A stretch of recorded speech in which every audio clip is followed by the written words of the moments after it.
Trump का Zelensky को double झटका।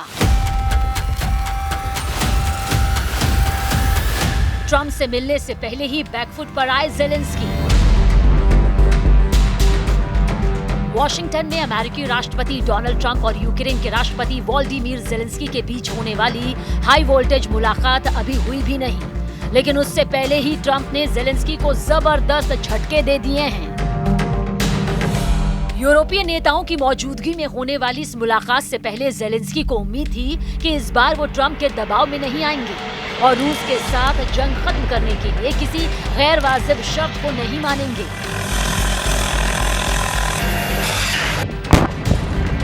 लेकिन social media platform truth social पर ट्रंप के ऐलान ने पहले ही ज़ेलेंस्की के हाथ पैर बांध दिए हैं। ज़ेलेंस्की चाहे तो फौरन युद्ध खत्म कर सकते हैं, वरना लड़ाई जारी रखें। 12 साल पहले ओबामा के जमाने में बिना एक भी गोली चलाए दिया हुआ क्राइमिया तो वापस नहीं मिलेगा और यूक्रेन नेटो में शामिल नहीं होगा। कुछ चीजें कभी नहीं बदलती।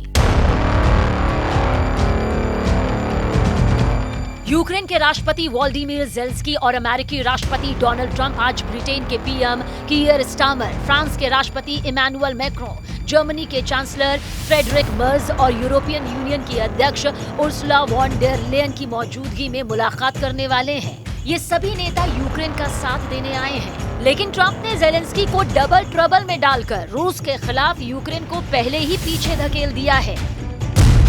ज़ेलेंस्की को ना क्राइमिया मिलेगा ना नेटो में जगह।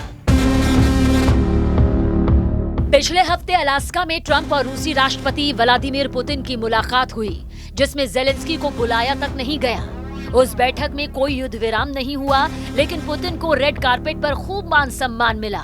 ट्रंप ने वहां पुतिन के सुर में सुर मिलाते हुए कहा कि युद्ध विराम से काम नहीं चलेगा, बल्कि इस मामले में स्थायी शांति समझौते की जरूरत है। और अब ये समझौता पुतिन की शर्तों पर होता नजर आ रहा है, जिसमें यूक्रेन को नेटो से बाहर रखना और क्राइमिया समेत कई इलाकों को रूस को सौंपना शामिल हो सकता है।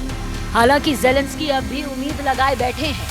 सोशल मीडिया प्लेटफॉर्म एक्स पर ज़ेलेंस्की ने लिखा, हम सभी की तीव्र इच्छा है कि इस युद्ध को जल्दी और विश्वसनीय रूप से समाप्त किया जाए और शांति स्थायी होनी चाहिए, जैसा कि कई साल पहले हुआ था, जब यूक्रेन को क्राइमिया और हमारे पूर्वी हिस्से डोनबास का हिस्सा छोड़ने के लिए मजबूर किया गया था और पुतिन ने इसे केवल नए हमले के लिए एक आधार के रूप में इस्तेमाल किया।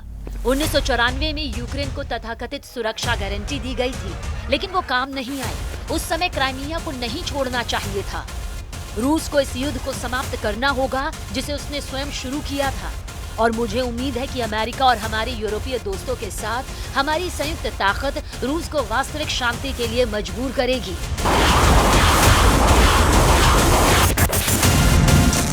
यानी वॉशिंगटन में आज का दिन डिप्लोमेटिक ड्रामे से भरपूर होने वाला है।